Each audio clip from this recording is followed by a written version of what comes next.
Real time input के आधार पर हमने सांबा सेक्टर में सीमा पार 30-40 पाकिस्तानी आतंकवादियों की गतिविधि का पता लगने के बाद एक प्री एम्प्टिव स्ट्राइक की।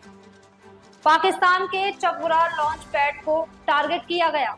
रिपोर्ट्स के अनुसार इसमें 7 से 12 लोगों की मौत हुई है, जिनमें 3 पाकिस्तानी सेना के जवान और कुछ रेंजर भी शामिल है। जब उन्होंने हम पर फायरिंग की तो हमने मुंहतोड़ जवाब दिया। यह हमला उनके लिए चौंकाने वाला था, इसलिए उन्हें बड़ा झटका लगा। जो नुकसान हुआ पाकिस्तान की साइड, हमारे एरिया में जो पहला जोरदार प्रहार हुआ वो सांबा में हुआ, क्योंकि इनका जो मूवमेंट था उग्रवादियों का 30-40 के ग्रुप का, वो हमने एडवांस में देख लिया था। तो we took a call and we preempted them. उनके ऊपर हमने बमबारी की, जिससे उनका काफी नुकसान भी हुआ। और सीमा सुरक्षा बल, लॉन्च पैड था सर उनका? ये तो इनका जो एक चकबूरा लॉन्च पैड था, एक ये वहाँ पे एक एरिया में किसी कब्रिस्तान में बैठे थे, तो उसका रियल टाइम हमें इनपुट आया था भी यहाँ पे अभी इनका ग्रुप बैठा है, तो उसके ऊपर भी हमने किया। बडाला गुजरा जगह इनकी, वहाँ पे भी हमने किया। उसके बाद इन्होंने जब इंटरफियर किया उस प्रोसेस में, फायर किया हमारे पे, तो इनकी पोस्टों पे भी हमने जबरदस्त फायर किया। तो ये सर जो इनपुट था उसमें कितना कैजुअलिटी हुई? आप कह रहे 30 से 40 आतंकी थे, तो कितना कैजुअलिटी हुआ आतंकी? 7 से 12 के इनपुट्स आ रहे हैं, हमें कंफर्म नहीं है, क्योंकि कंफर्मेशन के इन्होंने जो फॉरवर्ड मूवमेंट है मीडिया का, इनका काउंटर पार्ट का और बाकी लोगों का भी इन्होंने बहुत रिस्ट्रिक्ट कर रखा है। तो इनके 3 पाक आर्मी के भी इनपुट आए और 2-3 रेंजर्स के भी। लगता है कि काफी ज्यादा, क्योंकि जिस तरह से हमारी तरफ से फायरिंग हुई तो लगता है कि काफी ज्यादा नुकसान हुआ होगा। काफी हैवी फायरिंग हमने किया इनके ऊपर, बिकॉज हमने थ्रेडबेयर उसको ऑलरेडी ब्रेनस्टॉर्म किया हुआ था अभी इनको कैसे टैकल करना है।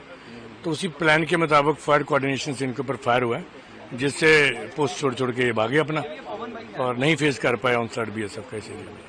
तो जब ये टेंशन रही, उनकी तरफ से किस तरह का अटैक करने की कोशिश की? इन्होंने जब हमने प्रीएम्प्ट किया तो इन्होंने कुछ पोस्टों से हमारी पोस्ट पे फायर किया, तो उसका माकूल जवाब दिया गया, फोर्सफुल रिटेलिएशन किया गया।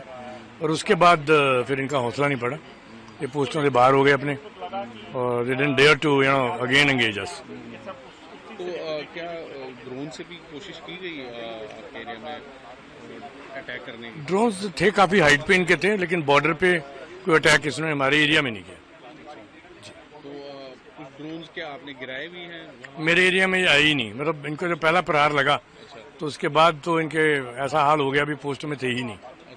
तो इतना स्ट्रांग हमारा हो गया, सरप्राइज बहुत बड़ा हो गया उनके लिए। एक जोल्ट लगा उनको भी, ये पहले भी हो सकता है प्रीएम्प्टिव, तो उन्होंने शायद फैक्टर इन नहीं किया था जब उन्होंने अपना ये शुरू किया फ्लेयर अप। तो that thing they are not never factor in भी एडवांस भी प्रीएम्प्ट किए जाएंगे, तो उसका कोई इनके पास माकूल जवाब भी नहीं था, और 1-1.5 घंटे में ही इनका फिर हौसला पस्त हो गया। तो सर कौन से तंजीम के कोई आतंकी कुछ ऐसा कोई इनपुट आया है कि कौन सी तंजीम? ये जेईएम के थे। हाँ जी। तो क्या कोई कोशिश थी कि इन्फिल्ट्रेट करने की बड़ा ग्रुप? ये बड़ा ग्रुप इनको था भी, शायद जब ये बॉर्डर के नजदीक पहुंचेंगे तो ये इनकी मंशा थी भी हम फायर खोल देंगे और उस फॉग ऑफ वार में ये बंदे निकालने की कोशिश करेंगे, तो हमने मौका उनको दिया नहीं। तो सर क्या आपके एरिया में जो हमारी महिला बीएसएफ की है, उन्होंने भी क्या? बिल्कुल हमारी महिलाओं ने डट के साथ दिया है, वो अपनी पोस्टों के ऊपर ही थी, they are well trained for these things, और उन्होंने बखूबी ये दर्शाया भी है, निभाया भी है चीज़।